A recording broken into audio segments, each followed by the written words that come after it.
iniciamos mais um programa Papo Aberto e obrigado por você estar ligado aqui na TV Canção Nova. A minha convidada desse bloco é escritora, jornalista e está lançando o romance entre uma carioca e um japonês que lutou pelo Brasil na Segunda Guerra Mundial. Amor entre Guerras. Esse é o título do livro. Seja muito bem-vinda, Mariana Nishihata. Mariana Nishihata. Nishihata. Seja bem-vinda, Mariana. Obrigada. Obrigada pelo convite, Márcio. Que bom falar com você sobre um assunto que, com certeza, envolve grande parte dessa nossa população brasileira, né? Com certeza. Porque muitos brasileiros não sabem e nunca ouviram falar direito sobre a história dos descendentes japoneses que lutaram na Segunda Guerra Mundial pelo Brasil. E nem dos próprios pracinhas brasileiros que estiveram na Itália defendendo o Brasil na Segunda Guerra Mundial. Defendendo os aliados, na verdade, né? Então é surpresa para muita gente, inclusive na comunidade nipo-brasileira? Principalmente na comunidade nipo-brasileira, porque a gente conhecia muito a história dos japoneses que não acreditavam que o Japão tinha perdido a Segunda Guerra Mundial, né? Os descendentes japoneses e japoneses que já viviam no Brasil na década de 40. Então eles formaram uma espécie de seita chamada Shindo Remei, que até a gente tem um livro, o Fernando Moraes lançou um livro sobre isso, Corações Sujos, né? E muita gente, quando eu falo sobre a minha pesquisa, confunde o tema do Corações Sujos com o meu. O meu é justamente o lado oposto, né? Que são os descendentes japoneses que acreditavam e sabiam que o Japão tinha perdido a guerra justamente porque eles lutaram pelos aliados e não pelo eixo, como o Japão. Então, para a comunidade nipo-brasileira também é um assunto muito pouco falado. Na verdade, não é o primeiro livro sobre esse assunto especificamente falando. E eles não sabiam. Nossa, mas havia japoneses lutando pelo Brasil na Segunda Guerra Mundial? Como assim, né? Como a imigração japonesa começou em 1908, na década de 40 já havia uma segunda, terceira geração, né, dos primeiros imigrantes. Então, muitos desses descendentes estavam na idade de alistamento militar. E no caso do Alberto Tomio Yamada, que é o protagonista do meu livro, ele é nascido no Japão, chegou aqui recém-nascido, foi registrado brasileiro e por isso ele foi convocado a lutar pelo Brasil, porque ele era registrado como sendo brasileiro. Então a história do casal Alberto e Ilma é verdadeira? É uma história verídica. É uma história verídica. Eu conheci a dona Ilma, infelizmente não conheci o Alberto Tomio Yamada, mas a dona Ilma me contou toda a história que eles viveram. Ela morreu em 2009. Os filhos dela, sobrinhos, netos, foram me contando tudo o que aconteceu com a história deles, me deram materiais exclusivos, cartas, fotografias, então é uma história verdadeira. E o livro é um romance baseado nesses fatos reais. Mas, Mariana, como é que você foi descobrir essa história? Onde é que você foi buscar isso, mulher? Eu trabalhava no jornal Nipo Brasil, lá por 2000, 2001, e um colega meu do jornal, Flávio Nishimori, ele falou para mim dessa história dos descendentes japoneses. E na época eu estava me formando na Universidade de Mogi das Cruzes, tinha que fazer o TCC.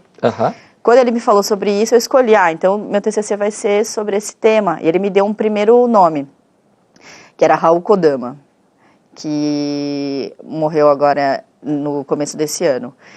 Aí era o tema especificamente da guerra? Sim, só sobre os descendentes japoneses que lutaram na Segunda Guerra. Não tinha esse romance, esse amor aí no meio? Não, a história deles foi a última que eu descobri.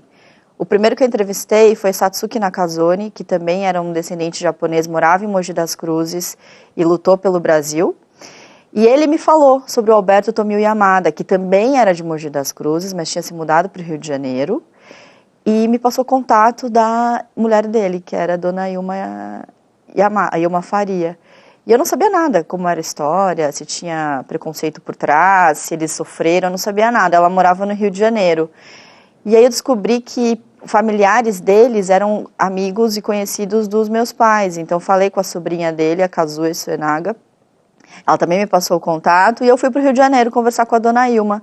E foi aí que eu descobri toda essa história. Só que eu já estava terminando o TCC. Então, no meu TCC, a história deles ficou um pouco em segundo plano. E aí eu sempre tive esse desejo de, um dia eu vou realmente publicar um livro e a história deles vai ser o gancho principal. E foi isso que aconteceu no ano passado. Os outros dois que você entrevistou antes de chegar aqui no Alberto, qual era a atmosfera, qual era o clima da conversa quando se tratava de puxar essas memórias do tempo da guerra? Na verdade, falei com 7 antes de chegar a 7? Dona Ilma. Sim. Bastante, hein? Sim, sim. Eu listei, eu fui na Associação dos Ex-Combatentes e peguei um caderno gigante que tinha... Estavam listados os 25 mil nomes de pracinhas brasileiros que foram para a Segunda Guerra. Eu li um por um e fui separando os sobrenomes que eu considerava que eram japoneses. Aí eu listei uns 25. Desses 25 eu falei com 7. Até hoje eu não sei se são realmente... não posso cravar 25 nomes de descendentes, porque pode ser que alguém não tinha sobrenome japonês. Isso aí eu não sei ainda. Era muito complicado. Eles voltavam da guerra, qualquer um volta de alguma guerra com muitos traumas, né? Então muitos não gostavam de falar, muitos não conseguiam dormir à noite, só dormiam de dia. Muitos tremiam quando falavam. O seu Satsuki Nakazone, por exemplo, só depois que eu lancei o livro, eu soube que ele nunca tinha conversado sobre a guerra com nenhum familiar dele. A sobrinha dele, Leila Nakazone, ela me contou isso. Falou, a gente nunca conseguiu saber nada do nosso tio sobre nada da guerra. A gente está descobrindo agora lendo o livro. Vê se pode. Ele nunca tinha conversado. Então, eu não sei se era porque... chegou um determinado momento, eles queriam também deixar todas essas memórias registradas, mas eu me aproximei muito deles, principalmente no caso do seu Satsuki Nakazone e da Dona Ilma. O seu Satsuki Nakazone eu considerava como se fosse um avô. E conversando com ele, ele também, ele ficava nervoso, ele dizia que não gostava de falar sobre aquilo. Ele conversava comigo, eu ia embora e ele escrevia num papel timbrado com o nome dele e com o símbolo da cobra fumô, que é o símbolo da Força Expedicionária Brasileira, tudo que ele tinha me falado e mais o que ele se lembrava. Olha. E aí na próxima vez em que quando eu encontrava, ele me entregava esse papel na mão. E eu li assim e falei, gente... Entrevista vinha a prestações, né? Exatamente. E ele me listou o nome de todos os descendentes japoneses que ele se lembrava de ter conhecido na guerra. Gente, que história interessante. É uma história bem bonita e emocionante. Eu chorava ao conversar com eles. Em que idade você encontrou esse grupo que você entrevistou, a média de idade? 80. 80 anos? 80, 81. Todos lúcidos? Todos lúcidos. Alguns um pouco... não escutavam direito, mas a gente conseguia conversar. O seu Nakazone ainda dirigia quando eu o conheci, ele tinha 80, 81. Ele ainda dirigia, passava na casa dos meus pais, levava coisas. Mas a memória era muito forte, era inacreditável. Eles começavam a contar e parecia que tinha acontecido ontem, né? A Dona Ilma também, ela não esteve na guerra, mas ela lembrava exatamente o que o Yamada contou para ela. Ela me detalhava também muitas coisas, o filho uma dela. Carga emocional muito forte envolvendo a história, né? Sim, porque só quem foi sabe o que viveu, né? Então, assim, eles contam, mas você não consegue imaginar o que é passar noites dentro de uma trincheira, né? Ou escutar tiros e rajadas e não saber se você vai voltar para casa e presenciar amigos e colegas morrendo na sua frente, né? Então, essa história de não dormir à noite é porque eles passavam as noites em claro dentro das trincheiras. O Yamada, por exemplo, não dormia à noite. Quando você o encontrou... Eu não cheguei a conhecê-lo. Você não chegou a conhecer. Já tinha falecido há quanto tempo? Foi em 2001. 2001. Então, não, 2002. 2002. E você começou a entrevista com a Dona Ilma quando? Meses depois. Meses depois? Por um pouquinho? Por um pouquinho. Oh. Eu sinto então ele não dormia à noite? Não dormia à noite. Não dormia à noite. Dá para fazer uma síntese aí dessa história pra gente? Da história de amor? Bom, depois que a gente falou dos pracinhas Nikkeis que lutaram... Nikkeis são os descendentes de japoneses, né?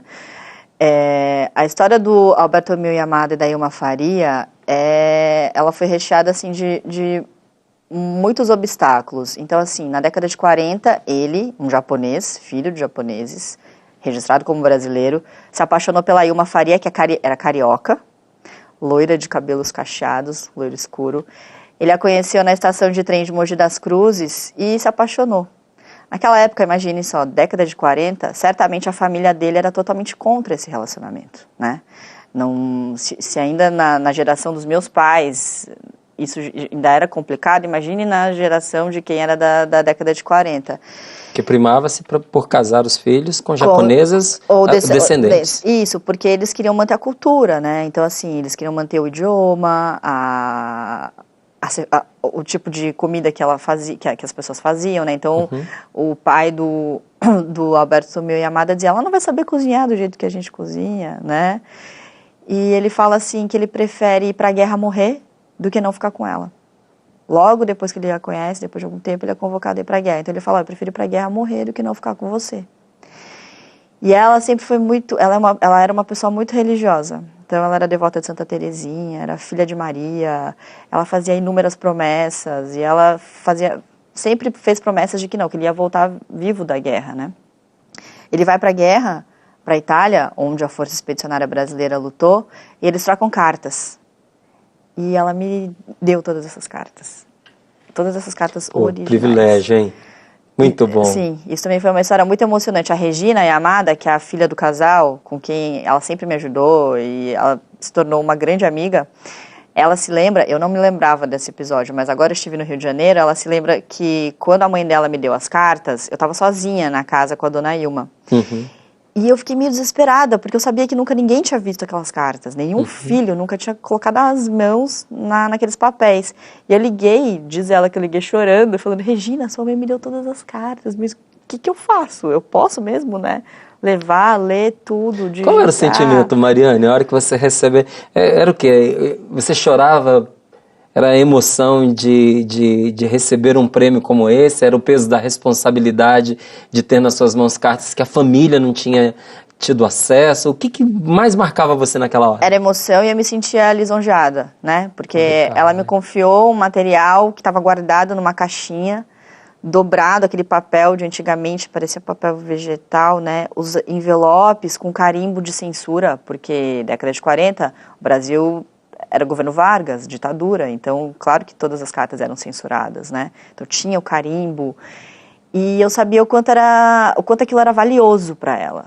Mas ela me emprestou, eu digo que ela me deu assim, porque eu fiquei um período com as cartas e depois eu devolvi. Ela me deu essas cartas de uma forma tão...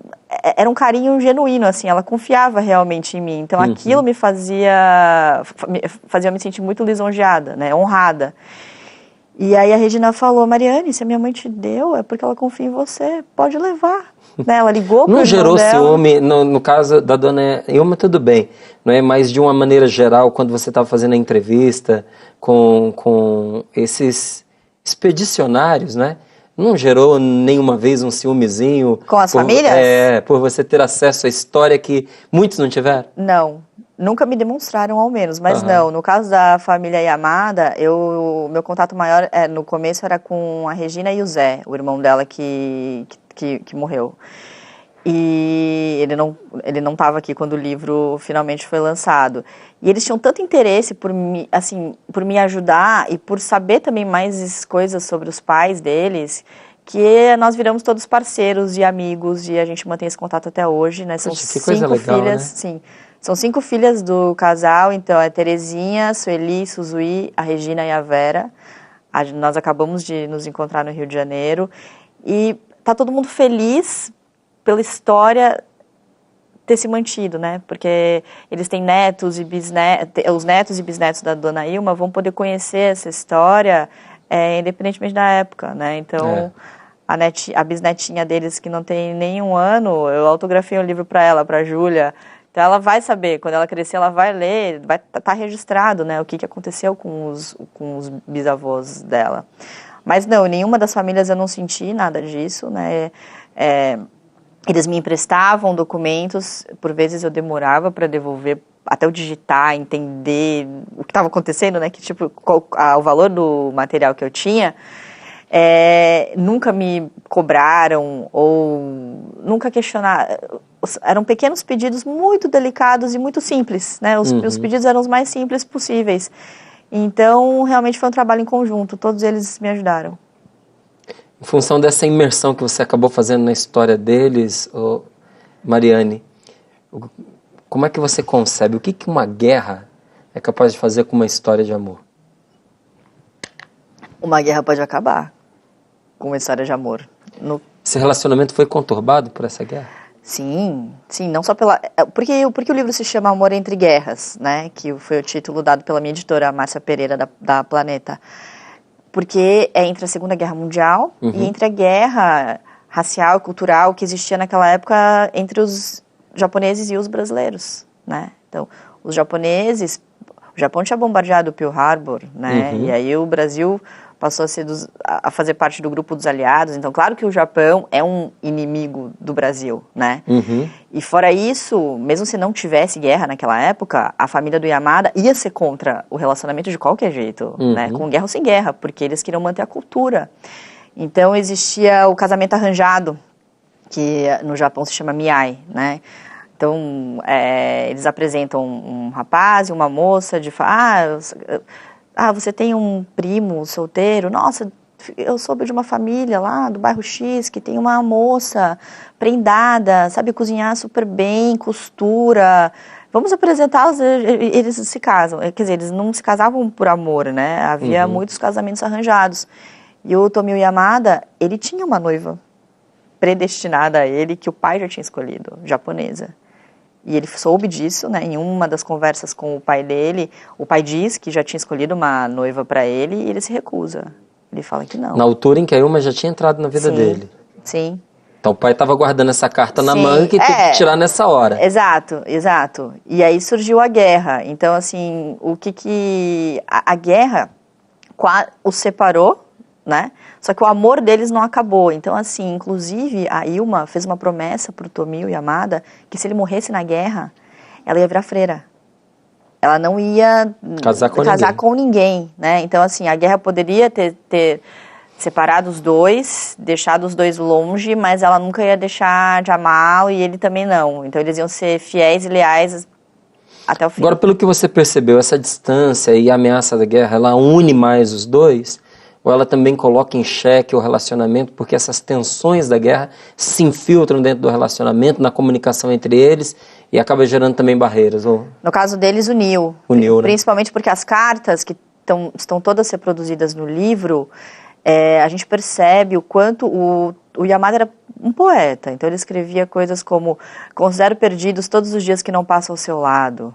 Então ele contava para ela os filmes que ele assistia nos acampamentos. Ele contava para ela as músicas que ele tinha escutado. Então eles passaram a se conhecer melhor até por meio das cartas. As cartas dela são mais curtas, né? Ela também escreve coisas bonitas. Tem uma frase dela que eu considero a mais bonita, que é: saudades não matam, mas destroem uma paixão, né? Então, assim, ela estava quase morrendo de saudade do cara, né?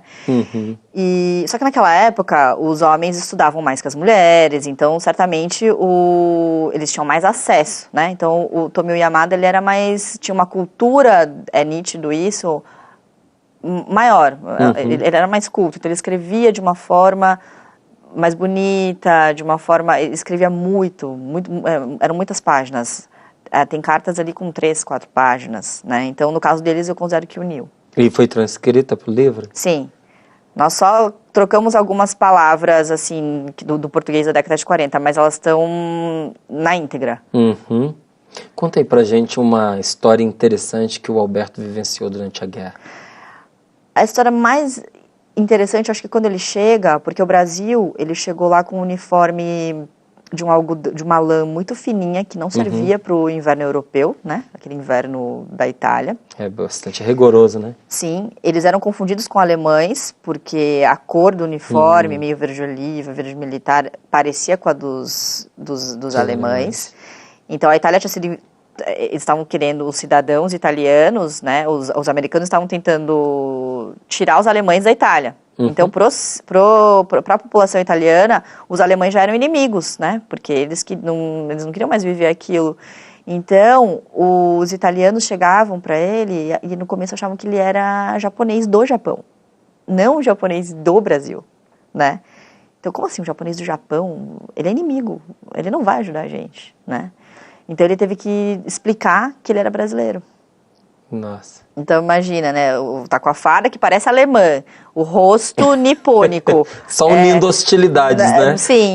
E aí depois o Brasil trocou todos os uniformes e passaram a usar o uniforme norte-americano, né? E aí também tinha um outro problema, porque nos Estados Unidos tinha um batalhão, 442º, que era só de descendentes japoneses dos Estados Unidos. Os pais dessas pessoas estavam presos nos Estados Unidos, em campos de concentração, né? Eram inimigos dos Estados Unidos. Então, os Estados Unidos tinham 2 batalhões segregados, um só de negros e outro só de descendentes japoneses. E esses descendentes japoneses norte-americanos também foram para a Itália, também passaram pela Itália. Então, confundiu também o Yamada Gente, que coisa complicada. Totalmente, com um japonês dos Estados Unidos. Tudo a favor dele, né? Tudo. Meu Deus, a gente fica pensando como é que fica a cabeça de um homem nessa situação, não é? Porque você vê mais de uma justificativa de inimizade no país onde ele se encontra. O coração dele está com a mulher que ficou no Brasil. E a família não aceita o relacionamento. É para enlouquecer qualquer pessoa, né? Não, totalmente. E ele ainda se revoltava com a situação do Exército Brasileiro. Ele era uma pessoa assim, atlética, ele era forte, ele tinha condições de realmente estar na Força Expedicionária Brasileira. Mas ele observava a situação que havia muitos colegas que não sabiam sequer segurar uma arma, né? Eles não tinham condicionamento físico, não tinham estrutura psicológica. E eram favorecidos só por serem brasileiros e não serem descendentes. Não chegavam a ser favorecidos, mas não nesse caso, né? Assim, na guerra, todo mundo está na guerra, mas ele observava como a estrutura do Exército Brasileiro era ruim, né? Assim, como as pessoas não estavam totalmente preparadas. Então, ele escreve algumas vezes sobre isso, né? E ele chegou a comentar. Então, assim, ele tinha condições de estar ali, mas ele queria também ajudar os que não tinham condições, nem físicas e nem psicológicas. Então... A montar um exército mais forte. Sim. Mais preparado. Sim. Com certeza. De que forma que o Brasil se preparou para a guerra? Ele conta? Ele conta, o Nakazone também conta muito, e no livro eu relato muitas coisas. Então, assim, como no começo o Vargas estava pendendo para o lado dos alemães, né? Um exemplo assim, todas as armas e as munições, o equipamento bélico que a gente tinha aqui eram alemães. Quando o Brasil se voltou para os aliados, o equipamento teve que ser trocado. Então, até semanas antes do Brasil ir para a guerra, as armas americanas não estavam ainda no Brasil, eles não sabiam realmente mexer com aqueles fuzis, né? E essa história de terem convocado pessoas que não tinham condições, isso tá em todos os livros e com qualquer pessoa que você converse, isso é claro, né? Então, assim, eles trocavam, até o Brasil, o primeiro escalão embarcar, eles trocaram muito os soldados, né? Mas por quê? Porque alguns não tinham realmente condições psicológicas. Mas mesmo assim, ainda foi muita gente que não tinha a menor estrutura, não sabia como manusear, não sabia como lidar com a situação. Não sei se alguém sabe lidar com numa guerra 100% falando, né? Mas eles não tinham preparo. Então, assim, foram muito mal preparados. Né? O Brasil, naquela época, nem sabia lidar com a violência que a gente lida hoje, né? Hoje a gente convive com um clima de violência terrível, não é? Mas somos um país pacífico, a gente não tem guerra nas nossas fronteiras. Naquela época não se tinha guerra nas fronteiras e nem a violência que se tem hoje nas nossas ruas. Então é difícil você preparar um povo também, né, para uma guerra assim de uma hora para outra. Não é? O que é mais complicado, Mariane, na hora de escrever um romance? Porque são muitos elementos para se juntar, não é? Você pesquisou a história de várias pessoas, conversou com muita gente, conversou com familiares, teve acesso a documentos, teve acesso a cartas, e para organizar isso tudo, ter um fio condutor nessa história, o que foi mais complicado para você? No meu caso, o que foi mais complicado foi justamente romancear. Eu sou jornalista, então a gente não usa adjetivos normalmente em reportagens, né? E no livro, quando a gente... A linguagem é muito objetiva, né? Quando optamos que... Não, é um romance baseado em fatos reais, então eu não sabia descrever a parte bonitinha, entre aspas, né? Então a dona Ilma pegou a carta e ela chorou, o céu estava azul. Para mim não, para mim era, ela recebeu a carta e é isso. Então a primeira versão do livro é trágica, não tem nenhum pingo de emoção, né? E eu reescrevi a primeira versão. Então para mim o difícil foi isso, foi dar a liga em todos os fatos. Fazer uma conversão como jornalista, né? Foi dar liga em todos os fatos e deixar belo, né? Deixar bonito assim, não 100% açucarado, que a gente diz, mas foi muito difícil acertar essa mão. Na verdade, eu acho que não sei ainda se eu já acertei isso ou não, mas o que eu descobri? Que eu não contemplava as situações. Eu sou muito, né, eu ando rápido na rua, então eu não olhava para cima, sabe? Não observava se tinha um passarinho ali, então eu tive que passar a fazer isso, né? Eu sou muito objetiva e quero fazer tudo rápido. Pô, que exercício, hein? Foi bem difícil, mas eu tô melhorando. Eu acho que foi a principal lição que eu tive ao escrever o livro. Que legal. Olha, Mariane, parabéns. Obrigada. Eu gostaria muito que você deixasse para nós os contatos, não é? E aonde o nosso público pode encontrar o seu livro. O livro está na Saraiva, na Livraria Cultura, e dá para baixar o e-book também.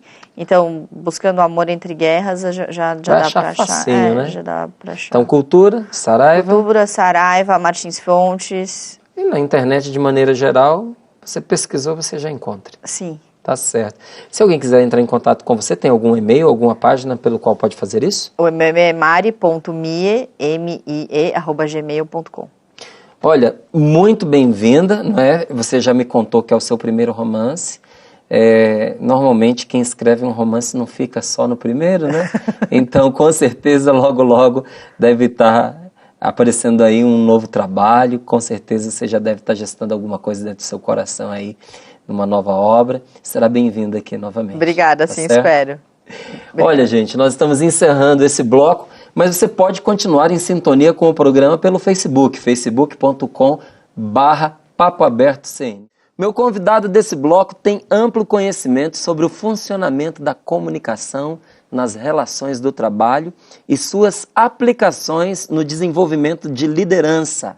É coach, é palestrante. Seja muito bem-vindo, Luciano Oliva. Que prazer receber você aqui, né, num espaço que trata de um tema que lhe diz respeito, né? Verdade.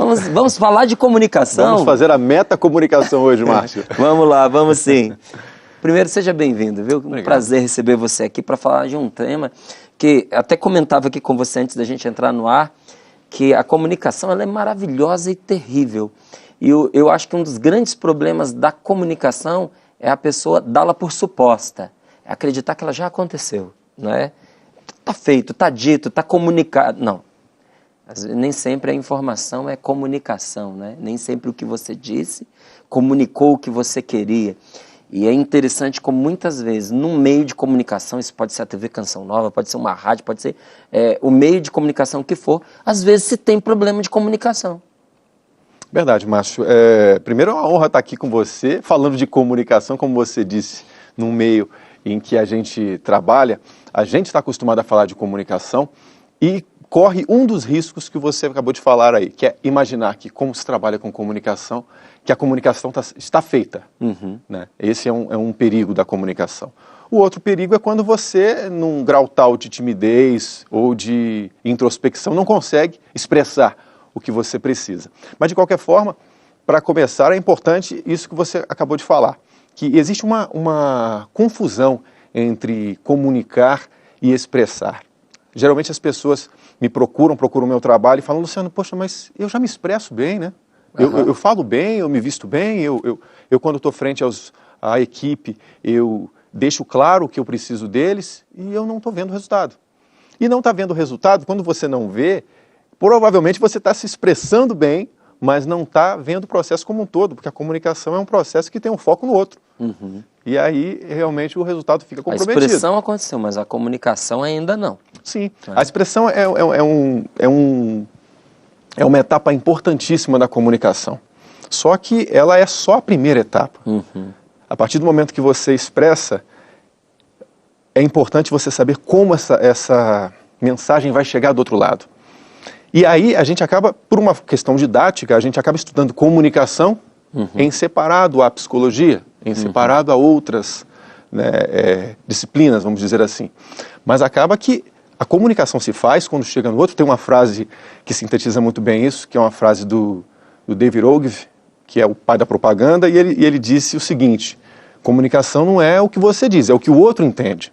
A partir do momento que você é o comunicador, você é responsável para que o outro entenda da melhor forma. Né? Então tem a expressão, mas tem também a forma do outro de captar e interpretar isso. Agora, como fazer essa verificação, Luciano? Porque um comunicador que escuta esse discurso que você fez muito bem feito, né? A primeira preocupação dele é essa. Ele falou, pô, eu trabalho com comunicação a vida inteira. Esse camarada está me dizendo que expressão e comunicação são duas coisas diferentes. Será que eu passei a vida inteira me expressando bem e talvez não me comunicando? E a pergunta que surge é, como é que eu posso verificar se eu estou realizando a comunicação que eu preciso? Tem instrumentos para isso? Tem instrumentos para você saber se a sua comunicação está funcionando bem.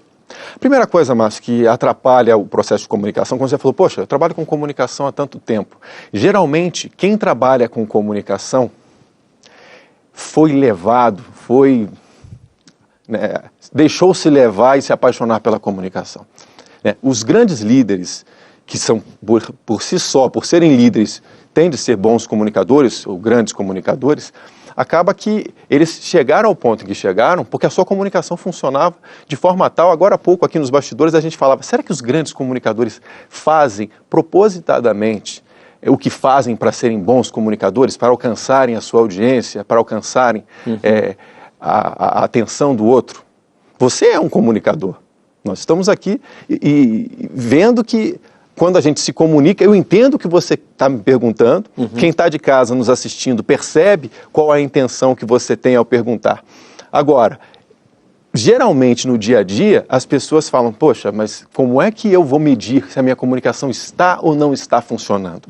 Existem passos simples, existem passos que são eficazes para você saber se a sua comunicação funciona. E um deles é você perguntar se está sendo entendido. É o que as pessoas geralmente esquecem de fazer. A primeira coisa é você sempre ter um objetivo claro para cada comunicação que você faz. Aí você fala, poxa, Luciano, mas então eu vou ficar robótico, um boneco, toda vez que for fazer uma comunicação? Não. No ambiente de trabalho, no ambiente corporativo, em que existem muitos problemas de comunicação, para você ter uma ideia, já há algum tempo o Peter Drucker, que é a referência, o nome maior em administração, dizia que 60% dos problemas administrativos são problemas decorrentes de comunicação que não funciona nas empresas. Então, muito conflito em ambiente de trabalho, as pessoas não se entendem, informações truncadas, isso acaba ficando comum, né? Mas não é o normal, é só o comum. Então, quando você vai se comunicar, é importante saber, antes de uma reunião, de uma negociação, qual é o seu objetivo naquela fala. E, principalmente, saber ouvir. É o outro ponto. Então você fala, Luciano, como é que eu posso medir? Tem muita gente que entende a comunicação só como falar, né? Justamente, Márcio. E o ouvir é uma etapa indispensável no processo de comunicação. Não é que ela é importante, ela é indispensável. Justamente, como você está dizendo. Se a pessoa que vai comunicar, o emissor, não quer ouvir, ele só quer falar, provavelmente ele vai ser não um bom comunicador, e sim um bom expressador, vamos dizer assim. Fantástico, vai ser isso mesmo. Agora, a comunicação a gente percebe que quando ela acontece, ela transforma, né? A comunicação realmente ela pode transformar? Sim, a comunicação pode transformar, Márcio. Eu, pelas minhas experiências nas empresas, e como você disse, a gente trabalha em empresa de comunicação e fala, será que nas empresas de comunicação tem problema de comunicação? Em qualquer empresa, onde há ser humano, tem comunicação e podem haver ruídos de comunicação. E a busca do comunicador, você é um comunicador, todos nós que trabalhamos com comunicação, eu acredito que nós trabalhamos no sentido de transformar.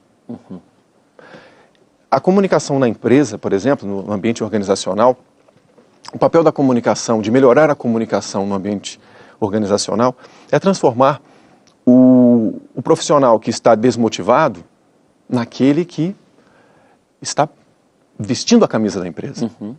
É transformar aquele líder isolado que fala, como muitos dizem para mim, Luciano, mas eu falo bem, eu explico claramente o que eu quero, é transformar esse líder isolado num líder inspirador. E isso se faz quando você entende o outro lado. Então essa transformação está justamente no que você pontuou muito bem, que é ouvir o outro. Não é cão de guarda, que é o líder dito líder, que é o chefe que toma conta do outro, do trabalho do outro, e tem, quando a equipe é grande, ele não dá conta. Quando a equipe é numerosa, ele não dá conta. Ele precisa contar com o que está dentro de cada um. Por isso ele precisa entender cada um. Quando a comunicação verdadeira acontece, ela gera uma transformação, né? Ela gera uma transformação porque ela toca, como você falou, Márcio. Porque o importante, justamente, quando você vai comunicar, é perceber o processo como um todo, que tem a emissão, como a gente falou, que é importante você saber expressar bem, expressar de forma clara aquilo que você precisa que o outro entenda, mas se você não sabe ler e entender qual é o padrão de comunicação do outro, como você vai levar essa mensagem? Então, como você disse, para você tocar, como você disse, o seu filho. Mesmo em ambiente íntimo, os problemas de comunicação acontecem nas empresas porque acontecem entre pessoas. E muitas das vezes a gente se comunica mal com pessoas que a gente ama, com quem a gente partilha o mesmo espaço, com a nossa família. E como você estava falando, que você só consegue comunicar realmente quando você consegue tocar o outro. Para tocar o outro, você precisa realmente ser um servidor, você precisa se doar e estar aberto a ouvir e entender o outro. Por isso que a comunicação, como você disse, é muito mais ouvir do que falar. Agora, no ambiente empresarial, que é onde você tem atuado fortemente, as pessoas perdem oportunidades importantes por causa da má comunicação? Perdem, Márcio. Perdem, sim. O problema da comunicação nas empresas acontece da seguinte forma. O resultado, lá na ponta final, o resultado final, o lucro da empresa, porque quando a gente fala de empresa, a gente está falando de lucro, né? Quando ele é medido lá na frente e não tem o resultado que a empresa está buscando, a meta não é alcançada, os prazos estão estourados. Quando você olha na raiz desses problemas, por trás tem uma comunicação que não está funcionando bem. Provavelmente quem está assistindo em casa já passou por uma situação do tipo, participa de uma reunião, muito gráfico, muito número, muito papo, às vezes o líder, seja um supervisor, um gerente, um diretor, chega com vontade. Ali ele está no início do processo, expressando bem o que ele precisa. Pessoal, precisamos vestir a camisa, a gente está próximo do resultado, está próximo daquilo que a gente está buscando nesse semestre. Ali começa bem. Só que, às vezes, sai com muita informação e, no final, a equipe não sabe para onde ir. Assim, tá bom, gente, legal, eu entendi. Está todo mundo motivado aqui, mas para onde vamos? É como você colocar a gasolina no carro e falar, agora vamos. Mas vamos para onde? Vamos para frente? Para frente não está explicando. Então, é fundamental que diga para onde vai e se certifique que o outro entendeu para onde vai. Então, o problema, ele parte da liderança para os liderados, entre os membros de equipe e entre equipes. De liderança para liderados acontece isso. A expressão é muito boa. Geralmente, o líder se prepara bem para falar bem, para expressar claramente. E hoje em dia, cada vez mais, as pessoas têm percebido, e o tema comunicação é relevante justamente por isso, porque cada vez mais os líderes percebem que eles precisam entender de gente, entender de comunicação com foco no outro. Por isso, tantos tipos de liderança, tantos estilos. Liderança inspiradora, liderança servidora, uma liderança que está focada no outro. Porque o líder só chega ao seu resultado quando o outro ajuda a trazer o resultado. Às vezes a gente pergunta assim, não, mas como é que pode uma pessoa que se expressa bem não comunicar bem? Porque durante algum tempo na vida, ou até hoje, a gente vinha trazendo esse conceito como se fosse um sinônimo, né, de se exprimir e de comunicar. Porque a comunicação leva, sobretudo, em conta a pessoa que ouve. E às vezes alguém que se expressa muitíssimo bem para um grupo é um fracasso para o outro grupo, porque usa uma linguagem inadequada, porque usa referenciais que não são claros para outra pessoa, não é? Então é preciso não só você se preparar, você ter clareza no que você está dizendo para um grupo específico, mas se preocupar com quem está ouvindo você. Uma vez eu fiz uma experiência, Luciano, que ela foi para mim nada como uma experiência para nos ensinar, né? Eu estava dando um curso aqui em São Paulo, era de algumas semanas, e para mim estava tudo muito tranquilo, me preparei direitinho, um discurso eu acho muito bem feito e tal. E uma senhora estava tão empolgada, mas tão empolgada que ela anotava tudo o que eu dizia, anotava tudinho. E ela estava amando o curso. Por fim, ela chegou com uma apostila que ela montou do curso, um resumo de todas as palestras que tinham sido ministradas e tal, e deu uma cópia para mim. Eu entrei em desespero. Ela entendeu diferente do que você tinha dito. Tinha anotações que eram exatamente o contrário do que eu havia falado. Eu falei, meu Deus, se as pessoas entenderam como essa senhora entendeu, o curso não cumpriu o seu objetivo, não é? Mas graças a Deus, grande parte do grupo tinha entendido realmente bem. Justamente, você tinha uma amostra muito pequena com uma pessoa só. É verdade. Mas ela também era o meu público, não é? Sim. Ela também era o meu público. Então, eu me senti chamado a uma responsabilidade de fazer o que você disse. Eu preciso ouvir as pessoas, eu preciso pedir um feedback de como a pessoa está recebendo aquela comunicação. Porque, às vezes, eu acredito que, em função da expressão, eu estou comunicando a minha ideia. Eu não estou. A pessoa está me ouvindo, está gostando, acha que estou falando muitíssimo bem, mas não se trata de falar bem. Se trata de passar a informação, a ideia, não é? A comunicação correta. Não é? A ponte precisa chegar do outro lado. Precisa chegar do outro lado. Não adianta a ponte ser bonita. Não, e não adianta Ela você sair tem que muito chegar, bem, né? ela tem que chegar. Tem que chegar do outro lado. Justamente. Agora, falando aqui, não é, trazendo esse exemplo, a gente aponta uma das dificuldades da comunicação. Mas queria te ouvir, por que a gente se comunicar e se expressar pode ser algo tão difícil? Bem, a explicação para a dificuldade de comunicação, Márcio, é porque as pessoas primeiro negligenciam a importância de se comunicar bem. Veja só, quando a gente fala de comunicação, as pessoas perguntam, você trabalha com o quê? Trabalha com comunicação. Se você disser isso, provavelmente vão pensar que você é jornalista ou que você é publicitário. Porque a gente pensa ou em meios de comunicação ou nos cursos, né, que são os cursos tradicionais da área de comunicação. Então, quando você fala em negociar, em vender, em persuasão, em liderar, você está falando de comunicação. São outros nomes para uma mesma coisa.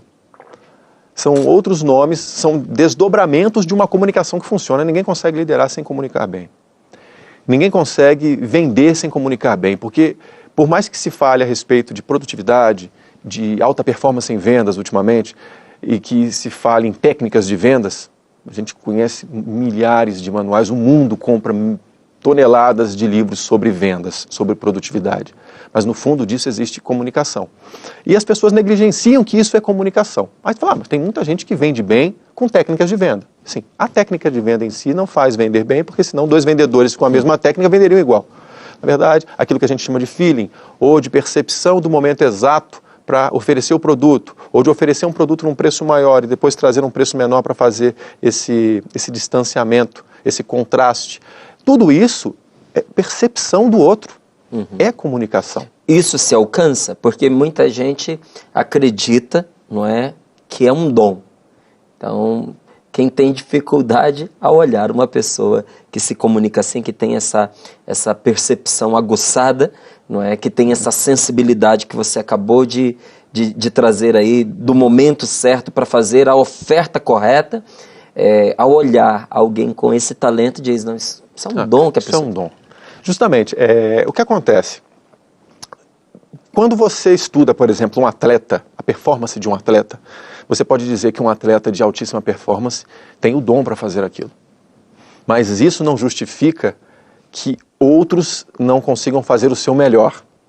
Então, quando as pessoas não deixam de negligenciar a importância da comunicação para a sua vida de dia a dia, que a comunicação é um instrumento, que vai fazer dela não o Márcio apresentando um programa de televisão necessariamente, ou um grande radialista, ou um grande escritor, apresentador de um programa na internet, no rádio, na TV, mas vai fazer dele um melhor vendedor, vai fazer dele um profissional que lida melhor com seus colegas de trabalho, vai fazer dele um melhor líder dentro da sua própria família. Quando percebe que a comunicação pode ajudar e pode ajudar muito no seu dia a dia, seja o ambiente onde você vai tratar, você trabalha com comunicação. Aí as pessoas começam a falar, poxa, eu gostaria de aprender a me comunicar melhor. Aí ela sabe, não, eu gostaria, eu acredito que eu posso aprender a me comunicar melhor. Esse é o primeiro passo. Aí nós vamos para o segundo passo. Você pergunta, é possível medir? É possível você medir se a pessoa está se comunicando melhor ou não. Ela se comunica de tal forma e ela busca se comunicar melhor. Como é que ela vai saber se está se comunicando melhor? Os passos. São 5 passos simples para as pessoas se comunicarem bem. O primeiro passo é realmente você definir um objetivo antes de cada fala, como eu disse antes. Você tem que saber antes de uma negociação qual é o preço mínimo que você faz se você está vendendo, qual o preço máximo que você paga se você está comprando. Seja numa negociação, seja numa entrevista para uma primeira entrevista para um emprego, como que você vai se portar? Então o primeiro passo é você ter um objetivo. O segundo é você ouvir antes de falar, justamente para você perceber qual é o padrão de comunicação do outro. Parece uma coisa fácil, mas não é. É difícil ouvir, né?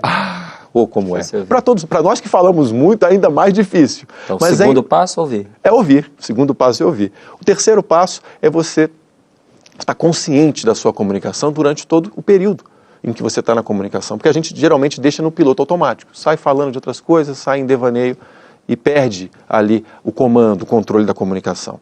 Quarto passo é você ser assertivo quando vai fazer uma crítica e positivo, ainda que critique alguma coisa.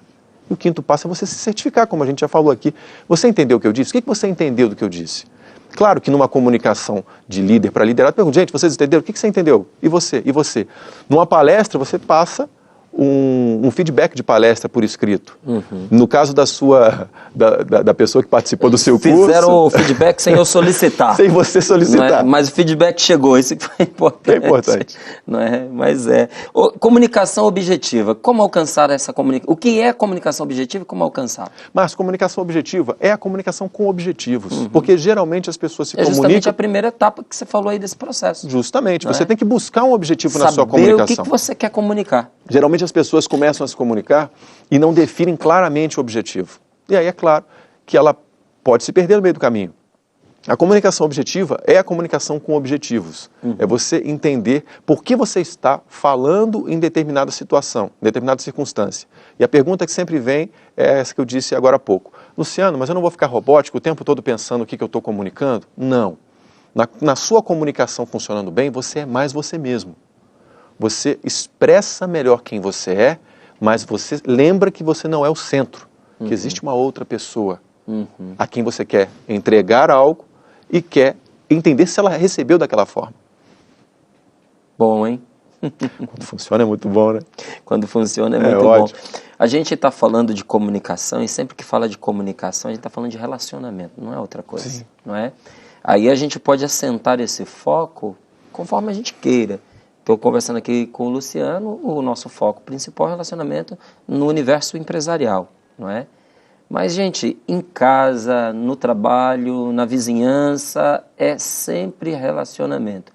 E a experiência vai mostrando para a gente que, se não a totalidade, mas uma grandíssima parte dos problemas que acontecem em relacionamento tem a sua raiz numa má comunicação. Aí talvez você até diga assim, mas... Márcio, num relacionamento, quando muitas vezes um relacionamento se parte porque as pessoas têm objetivos diferentes e até contraditórios, contrários. Mas se uma comunicação eficaz tivesse acontecido lá atrás, não haveria essa decepção, essa ruptura mais adiante, você talvez até tivesse feito a escolha por um outro relacionamento.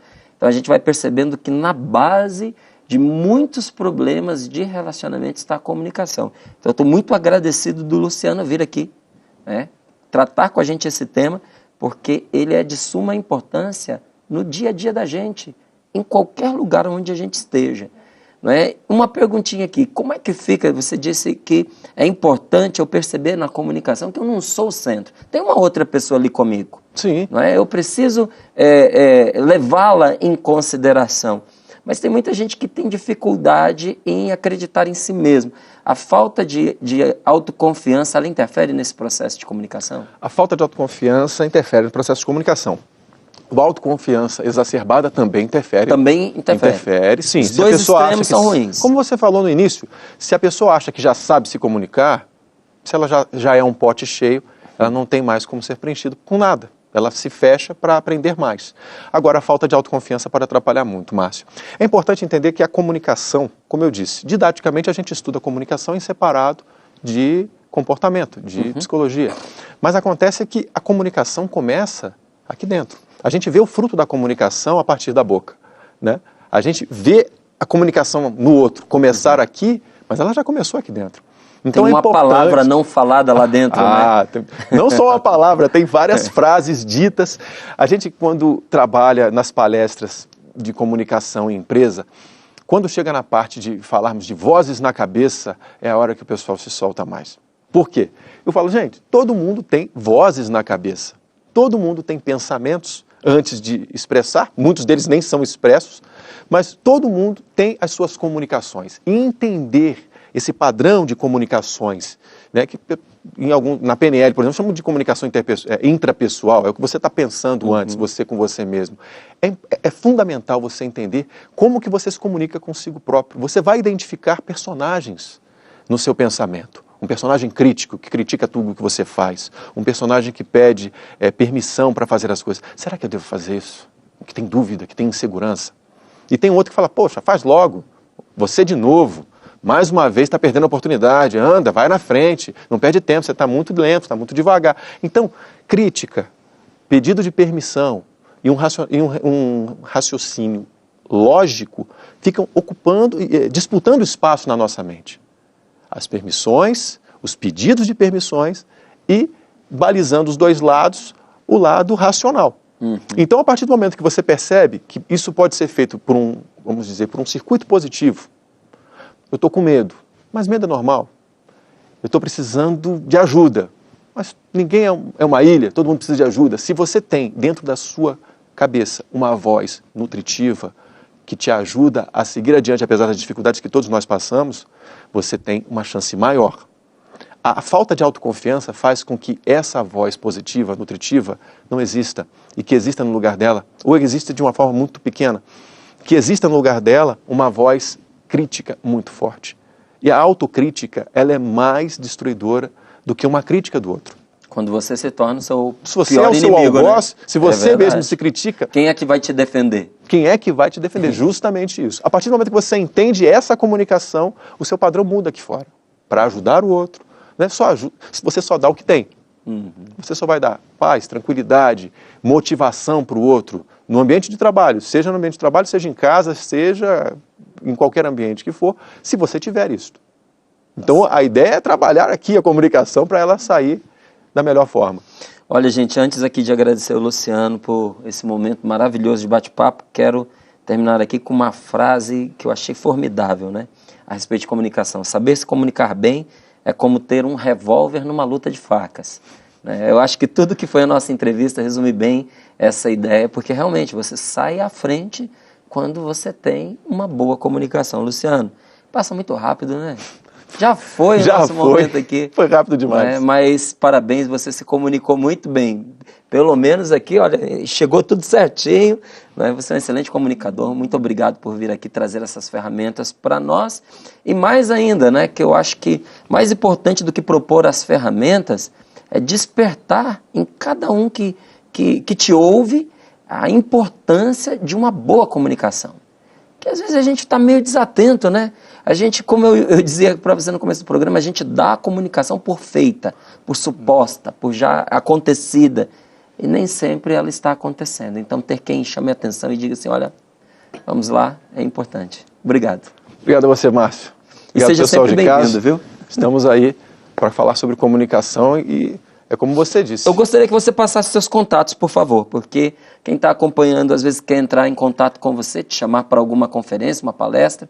Como pode fazer? Bem, o meu site é o www.lucianooliva.com.br e nas redes sociais você também encontra a minha página e a gente conversa por lá. É o espaço onde eu falo das palestras, dos cursos, do livro que vem por aí e é lá que a gente... Está chegando o livro então? Está chegando o livro então. Vamos falar disso mais adiante. Com certeza.